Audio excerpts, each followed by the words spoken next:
this is the snow that we got in February. Now you can see if I can make a footprint here, and you can kind of gauge how deep that is there. That's a pretty deep print there. See it around the sides there, maybe 2-3 inches.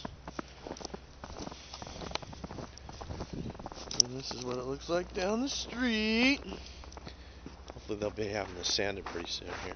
It's got some traction to it there. People are sliding around. You better be careful of how he travels over there. You can smack somebody. Kids having fun out here today. He's moving, still getting snow coming down. It's pretty nice. We can get the bed.